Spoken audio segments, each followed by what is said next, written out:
कई मसलों में महत्वपूर्ण दिन है। एक मसला तो यह है कि मेरे पिताजी की लंबित मांग थी कि पंचायती राज व्यवस्था से नियोजित शिक्षक को अलग किया जाए, और सबसे पहले शुरुआत उन्होंने ही किया था, चाहे वह सड़क पे हो या सदन में हो। बराबर सरकार को यह कहते थे कि आप पंचायती राज व्यवस्था से नियोजित शिक्षकों को अलग कीजिए। और मैं भी 2023 में चुनाव लड़ रहा था तो मैंने संकल्प लिया था कि जब तक इन नियोजित शिक्षकों को पंचायती राज व्यवस्था से अलग करके सरकारी कर्मी का दर्जा नहीं दिलाएंगे, मैं कहता भी था कि आपके बीच में दोबारा नहीं आऊंगा।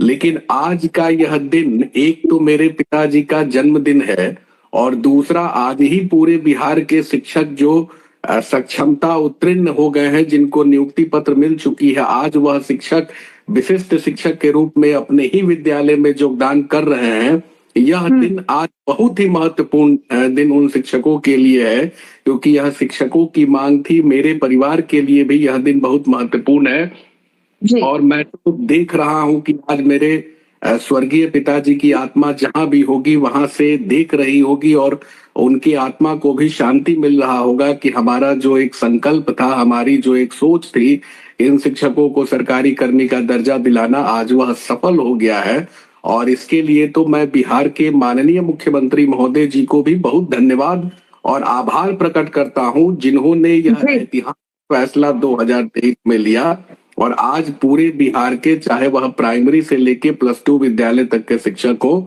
आज अपने विद्यालय में योगदान करके और राज्यकर्मी का दर्जा हासिल करने जा रहे हैं। बिल्कुल आनंद जी, दूसरा सवाल कहीं ना कहीं ये भी उठ रहा है कि जो सेवा निरंतरता है, इसकी मांग भी अब शिक्षक कर रहे हैं, क्योंकि पिछले दिनों शिक्षा मंत्री से आपकी मुलाकात भी हुई है। क्या कुछ इसको लेकर जानकारी आपके पास? देखिए शिखा जी, सबसे बड़ी बात है कि सेवा की निरंतरता,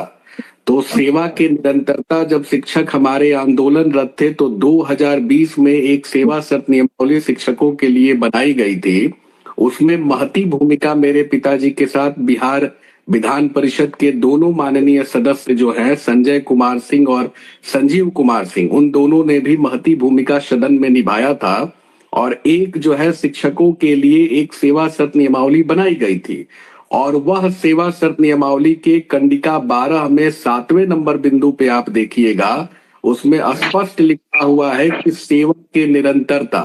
मतलब सेवा की निरंतरता में है कि उनको सेवा की निरंतरता का लाभ देते हुए वेतन संरक्षण का लाभ दिया जाएगा, यह मेंशन किया हुआ है। और मैं अब 2 दिन पहले भी माननीय शिक्षा मंत्री महोदय से मिला और शिक्षा विभाग के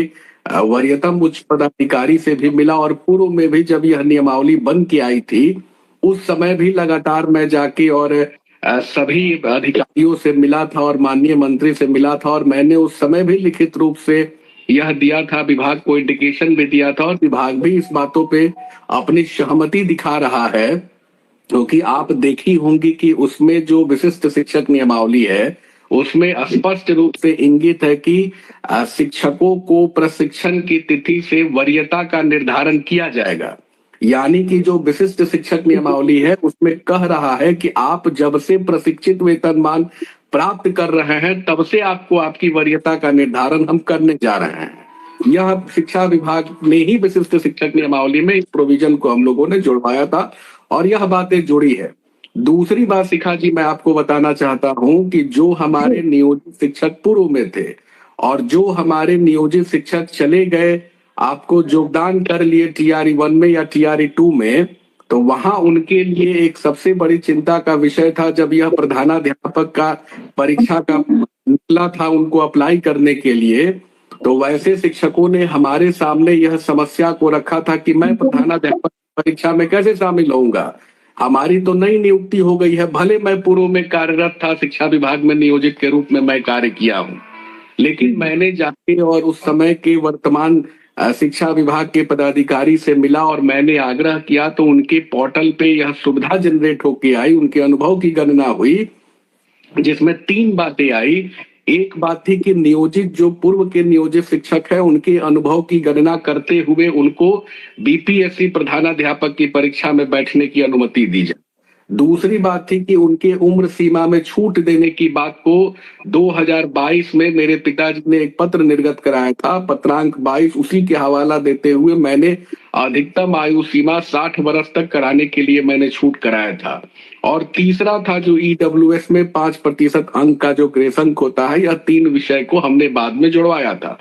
तो मैं बस उस ओर आपका ध्यान इसलिए आकृष्ट कर रहा हूं शिखा जी कि तीसरी बात थी कि जो भी शिक्षक हमारे डाइट में चले गए थे, जो नियोजित शिक्षक थे, उनकी भी अनुभव को गणना किया गया था वह जब डाइट में जा रहे थे। तो मैंने भी इस बार विभाग को भी मैंने कहा और माननीय मंत्री महोदय से भी आग्रह किया कि जब प्रशिक्षण तिथि से वरीयता का निर्धारण कर रहे हैं, उनको सारी सुविधाएं आप देने के लिए तैयार हो गए हैं, भले आप उनको आज योगदान करा लीजिए, लेकिन जितना भी इंक्रीमेंट उन शिक्षकों का है, कम से कम उनके इंक्रीमेंट को जोड़ते हुए, और आपने देखा होगा अभी विभाग ने एक पत्र भी निर्गत किया था जिसमें वेतन विसंगति के मसले थे, जिसको लगातार हम लोग उठाते थे, मेरे पिताजी भी लगातार सदन में उठाते थे। तो विभाग ने कहा कि हम इनकी विसंगति को दूर करेंगे।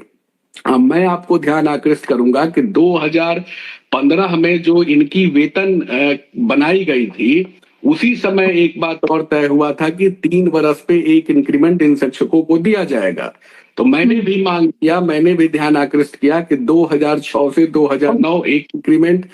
9 से 12 2 इंक्रीमेंट, 12 से 15 3 इंक्रीमेंट, और 15 से जो 8 वर्ष देने की बात कर रहे हैं, उनको भी आप जोड़ के उनके इंक्रीमेंट को बना के उनकी विसंगति को दूर करके और तब से आप उनको सेवा के निरंतरता का लाभ दीजिए। यह मेरा सुझाव रहा है। शिक्षा विभाग के माननीय मंत्री महोदय को भी मैंने आग्रह किया था और मेरी बातों पे सहमति बनेगी भी। मुझे पूर्ण विश्वास है हम लोग सहमति इस पे बनाएंगे, और मुझे यह भी विश्वास है कि शिक्षा विभाग के जो अधिकारी हैं इन बातों को समझेंगे और कहीं ना कहीं शिक्षकों का जो मूल अधिकार है वह अधिकार उनको मिलेगा।